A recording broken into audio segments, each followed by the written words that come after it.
Edgeworks Nebula. Okay, let's just jump right in because this is going to be a doozy. Okay, a real doozy. It's a full page of notes on this one. Okay. Hey, Molly. Hey, Max. Oh, there it is. I have... A lovely bunch of coconuts? Yes. Okay. I also have a topic for you today. Okay. And it is a doozy. Uh-oh. Okay, so today I have 5 fun facts for guessing today because I really want you to get it. I'm too excited. Okay, let's do it. The first fun fact. Today's topic is not always a bad thing. Okay. We're getting started. Okay. Today's second fun fact for guessing. While it's not always a bad thing, it can be deadly. Is this a toot? No, that's not a terrible guess, though, and you'll know why.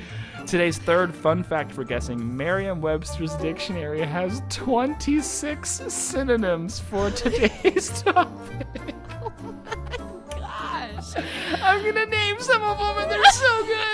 The fourth fun fact for guessing is that today's topic can sometimes smell like Parmesan cheese. Oh, no. Is this vomit? Is this vomit? It's vomit!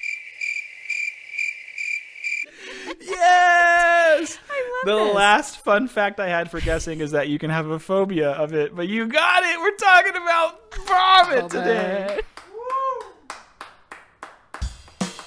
It's the scientific melody. It's the scientific melody. Dee-dee-dee, scientific melody with Molly and Max. Oh my gosh. I like that I got it based on the hint of it can smell like Parmesan cheese. I'll tell you why, though. It's actually pretty interesting. Interesting. So, quick trigger warning before we get into today's episode. We will be discussing vomit ad nauseum, which is the best way to say that. We will be using different terms for vomit. I will undoubtedly make a dry heave vomit noise, so some people are triggered by that, and it makes them want to throw up. Can I tell you something? Please. My sister laughs when dry heaves. The sound of someone, she laughs at that. Yeah, she's gonna love this episode. It's wonderful. But some people actually like it. It affects them. So if it does affect you, skip this week's episode. We will not be offended. Come back next week. We're probably talking about stars or something. Yeah, something nice. But today, we're gonna huck some guts. We're gonna blow some chunks. Today we're talking about we're talking about vomit today, Molly. I'm so excited. I love, first of all, too, Max, that you're giving this warning, but you have no idea how I'm gonna react to this. It doesn't matter. You're stuck. You're stuck, dude. You're in this for the long haul. Oh my God. Okay. I'll try not to do that too much, but it is just too fun. So let's talk vomit. Okay. Being sick is your body's way of getting rid of things it does not want inside of it. Don't I know it? Yeah. Often it's because there's a bad bacteria or there's a virus and it's in your stomach and your body's like, well, you gotta get this out, and then you throw up. So yeah. Puking or chucking guts is a little more complicated than that, but that is a simple answer to the question, why do we throw up? We got bad stuff inside, our body wants to get it out. Very simple explanation. So when you get sick to your stomach and you throw up, your body is not choosy about what it gets rid of. It wants to get everything out. Everything out. So everything that is inside of your stomach will no longer be inside of your stomach once it's like you one bad throw apple. up. Yeah, you're gonna huck it up, and you're gonna get it out of there. So you're gonna not do the. I'm gonna have to do it every once in a while because it's too good. Oh my gosh. So the bad bacteria, the virus, that's what's causing you to feel sick. And so when your body tries to throw up and gets it out, it's trying to get rid of that bad bacteria or virus so you don't get sick. But your stomach will eject all of the food and drink that you've taken in. So that's primarily what your throw up is it's all the food and drink that you had in your stomach and your body was like, when you run out, right? And then it's no longer in your stomach. But there is another ingredient in the disgusting Bile. stomach stew. Acid. Yes. Butyric acid is the other Butyric acid. ingredient. In. So, Molly, do you know what butyric acid is? Heinous. Not wrong. Butyric acid is, so when your food is in your stomach, It breaks it down. your stomach creates butyric acid, and the butyric acid produces good bacteria. Okay. That is the bacteria that breaks down the food and drink that's in your stomach. So anytime you eat something, it goes, and then it goes, and it goes in your stomach, and then it's like, man, it smells gross in here, and then your body's like, butyric acid, and then the butyric acid attacks the food, and then it creates this good bacteria, and the good bacteria is like, I'm eating your food, and then that's what digests your food in your stomach. Check, please. I feel like I'm on an episode of Magic School Bus right now. That's I'm learning the most so much. wonderful compliment that you could you give me. Yes. So, fun fact. I'm so excited to tell you this. That bacterial process that breaks down food in your stomach with butyric acid is the same bacterial process that occurs as cheese ages. I knew Which you were going to say that. Is why sometimes your chunkadoo can smell like cheese, because it's the same bacterial process that happens when cheese ages as when your stomach is breaking down food. That's also why sometimes we think cheese smells like throw up. Because our bodies can associate those smells as the same thing sometimes. Wow. Do you It's eat a- cheese, Max? I cover my body in cheese and put me in a museum. Like, I want all of You're the a cheese. cheeser. You're a The cheeser. stinkier the better too. No, like, I don't wow, even wow. care. But so that's why it can smell like cheese. So it's a very, very, very, very, very similar bacterial process occurring as cheese ages and when your body's breaking down food. Do you want to know something? I just wanted to remind you that I don't know if you ever went to an elementary school as a wee one, but I know you did. I Remember when, vomited in my elementary school. Yes, you were the kid that vomited. And I then was they not the vomit sprinkled- kid. I sprinkled happened that, to like, vomit, okay? That hamster bedding on top of it, Yeah. and then soaked it up and Which cleaned all it that in is it. sawdust. That's all it is. I saw that. And it just makes it easier to clean. They said it was supposed to help with the smell, but it never helped with the smell. It never helped with the smell. Yeah.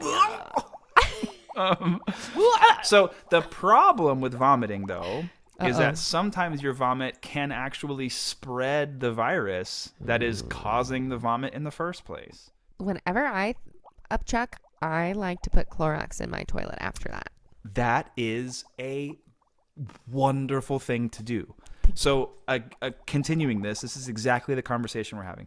So an example of this is the winter vomit bug. It's called norovirus. Yeah. So scientists kept realizing that when there's an outbreak of norovirus, it just relentlessly spreads. And they were like, well, how can we help prevent this?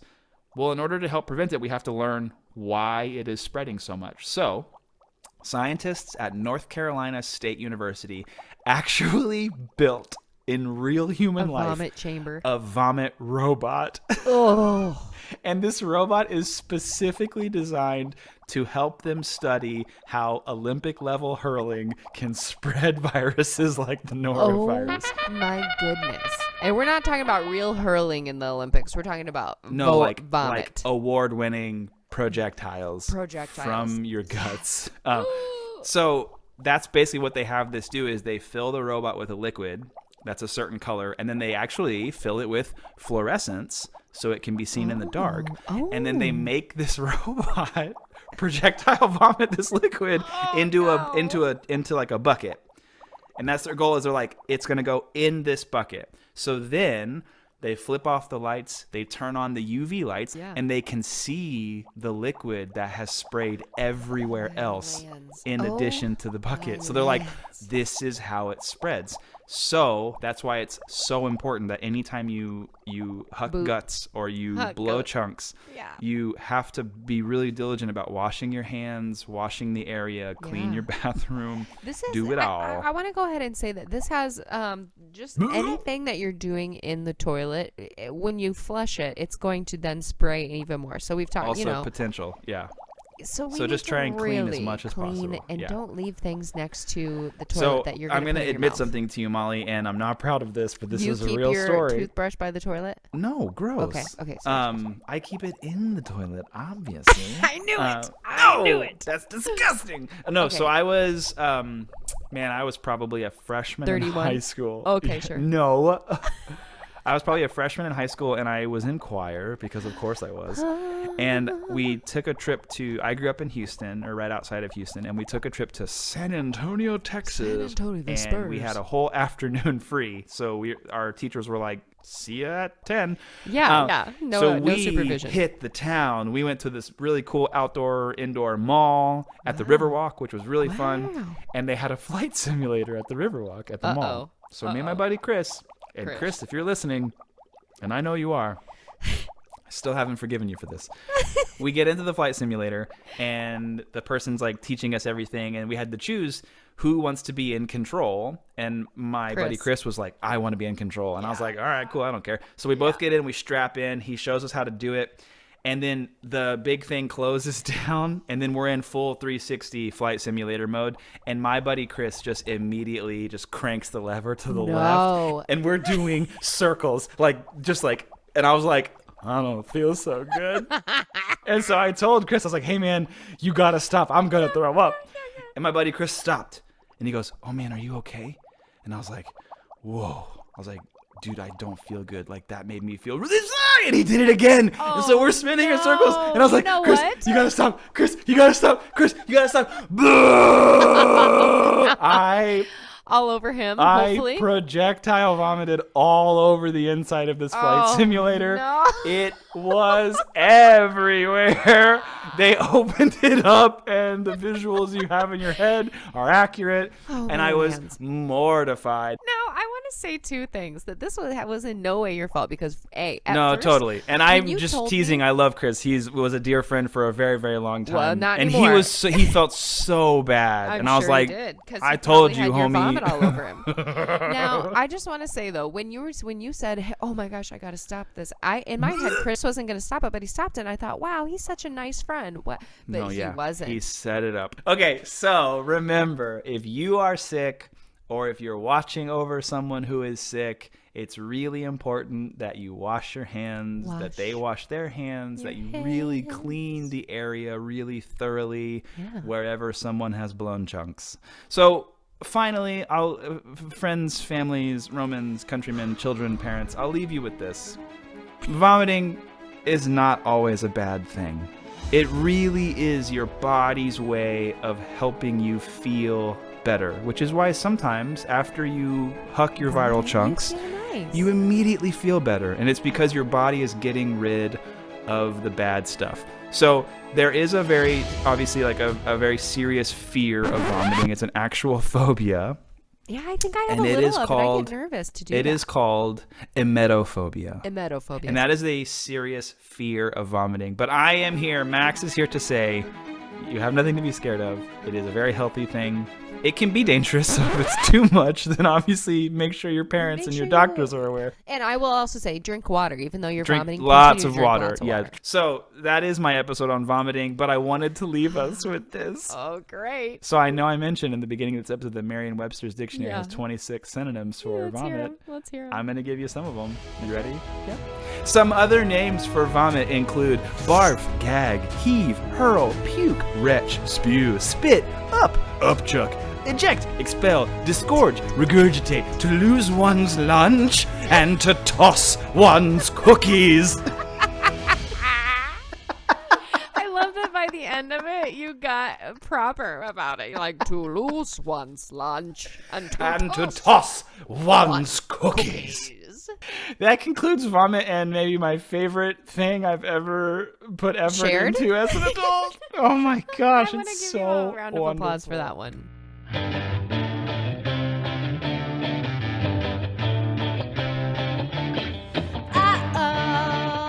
I'm feeling sick. I think I'm gonna vomit. Upchuck, barf, boot, toss my cookies, hurl. Spit up, gut soup, Ralph, I feel my tummy swirl.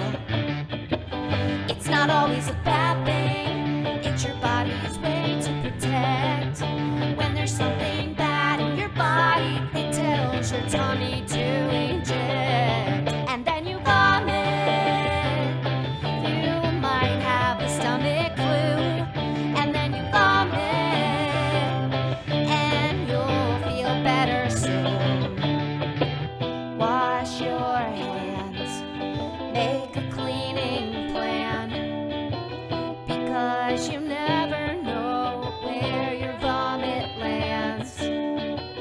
You don't want to spread your germs to others, so just be sure to clean up after you vomit.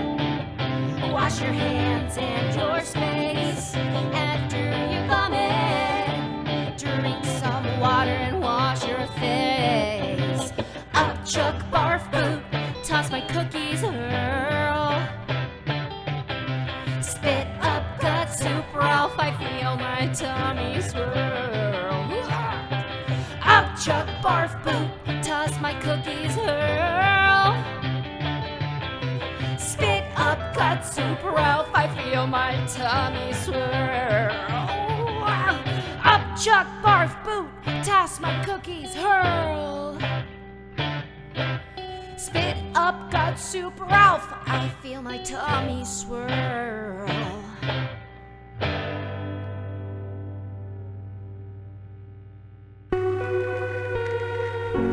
Edgeworks Nebula.